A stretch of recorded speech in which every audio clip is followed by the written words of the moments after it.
TFI బానిసలందరికీ స్వాగతం సుస్వాగతం. Welcome to my view. ఒక టీఎఫ్ఐ బానిస వచ్చావా? ఇవాళ కూడా రాకపోతే కనపట్లేదు అని పేపర్లో ఇద్దాం అనుకుంటున్నా. మీ అందరికీ ముందుగా నూతన సంవత్సర శుభాకాంక్షలు అండ్ పండగ శుభాకాంక్షలు కూడా. బేసిక్గా సంక్రాంతి అనగానే కోడి పందాలు, ఇంట్లో సందళ్ళు, గుమగుమలాడే వంటకాలు అండ్ ముగ్గులు, దానిలో గొబ్బెమ్మలు, వీటన్నిటితో పాటు మన తెలుగు కల్చర్లో సినిమా అనేది కూడా ఒక భాగం అయిపోయింది అనమాట. ఇప్పుడు పండగ 2025కి ఏ మూవీస్ రిలీజ్ అవుతున్నాయి అండ్ దాని స్టేటస్ ఏంటి, అది హిట్ అవ్వచ్చా ఫ్లాప్ అవ్వచ్చా, ఇవన్నీ ఈ వీడియోలో తెలుసుకుందాం. So please do subscribe to my channel. మీరు సబ్స్క్రైబ్ చేస్తే మన సబ్స్క్రైబర్స్లో ఇద్దరిని Jan 10th and Jan 11th నా గేమ్ చేంజర్ మూవీకి 2 tickets గివ్ అవే ఇస్తున్నాను అనమాట. దానికి మీరు చేయాల్సింది జస్ట్ మీరు సబ్స్క్రైబ్ చేసిన తర్వాత కమెంట్స్లో సబ్స్క్రైబ్ అని రాయండి. దట్స్ ఇట్, చాలు. నేను పర్సనల్గా వాళ్ళకి మెసేజ్ చేసేసి నేను వాళ్ళకి టికెట్ ఇస్తాను అనమాట ఇన్స్టాగ్రామ్తో. సో ఇంకా మ్యాటర్కి వెళ్ళిపోతాయి. సినిమా పండగ అనేది 2025లో మామూలుగా లేదనమాట. ప్రతిసారిలాగే ఈసారి కూడా ఇద్దరు సీనియర్ హీరోస్ పోటీలో ఉన్నారు. అండ్ చాలాసార్లు పండగకి బాలయ్య బాబు గారు అండ్ చిరంజీవి గారు చాలా సంవత్సరాలు పోటీ పడ్డారనమాట. అండ్ చాలా సంవత్సరాలు బాలయ్య బాబు గారు చాలా హిట్స్ అందుకున్నారనమాట ఈ సీజన్లో. అండ్ ఈసారి కూడా బాలయ్య బాబు గారు అండ్ వెంకటేష్ గారు, చిరంజీవి గారు ప్రెసెంట్ లేరు, ఎందుకంటే గేమ్ చేంజర్ వల్ల ఆయన కాస్త బ్యాక్ వెళ్ళారనమాట. లేకపోతే చిరంజీవి గారు విత్ బాలకృష్ణ గారు మళ్ళీ యాజ్ యూజువల్గా పోటీలో ఉండేవారు. ఇకపోతే సంక్రాంతి అంటే చాలు, ఎవరున్నా లేకున్నా మన రాజు గారు అండ్ రావిపూడి గారు పక్కా ఉంటారనమాట. వీటితో పాటు ఒక కుర్ర హీరో కూడా సినిమాలో పోటీ ఉంటారు. చాలా సంవత్సరాలుగా నాకు తెలిసి ఇదే సినారియో ఫాలో అవుతున్నారు. ఈసారి కూడా ఇదే సినారియో ఫాలో అవుతున్నారు అనమాట. కాకపోతే ఏంటంటే ఇక్కడ titles different, directors different, heroes different, with production houses different అనమాట. Jan 10th గేమ్ చేంజర్ మొదటగా సంక్రాంతి విషయాలు చెప్పబోతున్నారు అనమాట. ఇప్పుడు వరకు రిలీజ్ అయిన teasers, songs and stills and promotional content ఇవన్నీ చూసుకుంటే సినిమా మీద అంచనాని పెంచేటట్టు లేదు, అలానే అంచనాని తగ్గించేటట్టు కూడా లేదనమాట. సోగా యావరేజ్గా ఉంది. ప్రెసెంట్ అయితే సినిమాలో ఇంట్రెస్టింగ్ పాయింట్ అనేది కూడా పెద్దగా ఏం లేదు. And Jan 4th trailer release అయిపోతున్నారు. సో ఆ ట్రైలర్లో ఎలా ఉంటుంది ఏంటి అనేది చూడాలన్నమాట. ఇప్పటికైతే ఒక రేంజ్లో మాత్రమే హైప్ ఉంది. లైక్ పుష్ప లాగా, దేవరా లాగా అంత హైప్ అయితే వీళ్ళు ఎందుకో తెలియట్లేదు, అంత ఓవర్ ద హైప్ అనేది చూపించట్లేదు అనమాట. ఇదనమాట మెయిన్ నెగిటివ్. పాజిటివ్ న్యూస్ ఏంటంటే గ్లోబల్ స్టార్ రామ్ చరణ్ అనమాట. అండ్ ఆయన స్క్రిప్ట్ సెలక్షన్. అండ్ రీసెంట్ టైంలో రామ్ చరణ్ గారు స్క్రిప్ట్ సెలక్షన్ అనేది చాలా బాగా చూసుకుంటారు.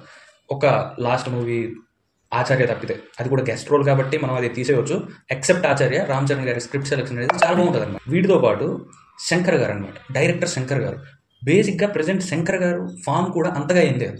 కరెక్ట్గా చెప్పాలంటే 11 years అయింది ఆయనకి ప్రాపర్ కమర్షియల్ హిట్ పడి. ఆఫ్టర్ 3 Idiots ఇప్పుడు వరకు 11 years అయింది, ఇప్పటి వరకు ఒక ప్రాపర్ కమర్షియల్ హిట్ అనేది పడలేదన్నమాట. అంత లో స్టేజ్లో ఉన్నారు శంకర్ గారు. And coming to game changer, దీనికి కార్తిక్ సుబ్బరాజు గారు స్టోరీ ఇస్తున్నారనమాట. అండ్ మనం కార్తిక్ సుబ్బరాజు గారిని అండ్ రాజు గారిని అండ్ రామ్ చరణ్ గారిని నమ్మి మనం సినిమాకి అయితే వెళ్ళొచ్చు. సో Jan 10th తెలుస్తుంది అసలు ఏంటి అనేది, సినిమా గేమ్ చేంజర్ అనేది ఏంటి అనేది చూడవచ్చు. And coming to next Jan 12th Daaku Maharaj, directed by Bobby. Balayya Babu garu and Chiranjeevi గారు ఇదివరకే చెప్పినట్టు సంక్రాంతికి చాలాసార్లు ఫైట్ చేశారనమాట. అండ్ బాలయ్య బాబు గారు చాలాసార్లు నెగ్గర్ లైక్ హిట్స్ కొట్టారనమాట మన సంక్రాంతి సీజన్కి. అంటే ఆయనకి చాలా కలిసి వచ్చే సీజన్ అనమాట బాలయ్య బాబు గారికి. సో ఇప్పుడు బాలయ్య బాబు గారు డాకు మహారాజ్ అనే మూవీతో రాబోతున్నారు. సో ఇప్పుడు వరకు రిలీజ్ అయిన ప్రమోషనల్ కంటెంట్ అయితే like songs and teaser and stills కొత్తగా లుక్స్ ఉన్నాయి. ఇప్పటి వరకు అయితే 2 looks రిలీజ్ చేశారు. అండ్ Jan 1st weekలో డాకు మహారాజ్ ట్రైలర్ ఉంటుంది. సో అప్పుడు 3rd role కూడా రివీల్ చేద్దాం అనే కాన్సెప్ట్లో ఉన్నారు మన డైరెక్టర్ బాబీ గారు. ఈ లెక్కన చూసుకుంటే ఖచ్చితంగా ఇంకో హిట్ పడేలాగే ఉంది బాలయ్య బాబు గారికి. అండ్ బాలయ్య బాబు గారు రీసెంట్ 3 movies చూసుకుంటే బ్లాక్ బాస్టర్ హిట్స్ అనమాట. అఖండ, Veera Simha Reddy and Bhagwat kesari.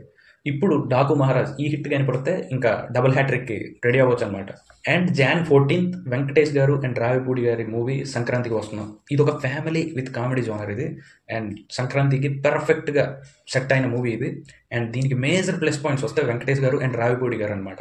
And ఇంకోటి మనం నోటీస్ చేయాలి ఏంటంటే దిల్ రాజు గారు మొత్తం 2 movies రిలీజ్ చేస్తున్నారు, 2 own movies రిలీజ్ చేస్తున్నారు అనమాట. గేమ్ చేంజర్ అండ్ సంక్రాంతికి వస్తున్నాం. అండ్ వీటితో పాటు డాకు మహారాజ్ కూడా నైజాం రైట్స్ తీసుకున్నారనమాట. సో టోటల్గా ఈ సంక్రాంతికి వచ్చే 3 movies అన్ని దిల్ రాజు గారి. అండ్ కమింగ్ టు సంక్రాంతికి వస్తున్నాం, సాంగ్స్ అయితే పిచ్చగా నచ్చేసాయి, అందరికి ఒక హైప్ అనేది క్రియేట్ చేసి. సో ఖచ్చితంగా ఈ సినిమా కూడా బిగ్గెస్ట్ హిట్ అయితే అవ్వబోతుంది. సో చూడాలి. అండ్ వీటన్నిటితో పాటు ఒక చిన్న సినిమాగా సందీప్ కిషన్ గారి మజాకా మూవీ రాబోతుంది అనమాట. అండ్ దీనికి నక్కిన త్రినాథరావు గారు డైరెక్షన్ అనమాట. ఈ కాంబో కూడా మనం నమ్మొచ్చు. సో ఇప్పటి వరకు ఒక ప్రమోషన్ స్టఫ్ అయితే రిలీజ్ చేయలేదు. ఇప్పటి వరకు రిలీజ్ అయిన పోస్టర్స్లో జస్ట్ సంక్రాంతి 2025 అని మాత్రమే వేశారనమాట. ఇంకా డేట్ అయితే ఫైనలైజ్ కాలేదు. ఇంకా అది పోస్ట్ పోన్ అవుతుందో లేకపోతే ప్రీపోన్ అవుతుందో లేకపోతే ఏమవుతుందో అనేది ఇంకా తర్వాత తెలుస్తుంది. సో ఇదండి ఈ 4 మూవీస్ రిలీజ్ అవబోతుంది. మేము మీ అందరికీ game changer movie give away ఇస్తామనేసి మేము ఆల్రెడీ కమిట్ అయ్యాం కదా. సో మీరు జస్ట్ ఏం చేయాలనేసి అంటే సబ్స్క్రైబ్ చేసి సబ్స్క్రైబ్డ్ అని ఒక కమెంట్ చేయండి. సో మేము మీకు గివ్ అవే ఇస్తాం. ఇంకోటి ఏంటంటే మీరు ఈ 4 మూవీస్లో ఏ మూవీ కోసం వెయిట్ చేస్తున్నారు అనేది కూడా కమెంట్ చేయండి. సో ఈ వీడియోకి అయితే ఇంతే. ఇంకో వీడియోలో మళ్ళా కలుద్దాం. అందరికీ wishing you happy new year and పండగ శుభాకాంక్షలు కూడా. Thank you all. Bye bye.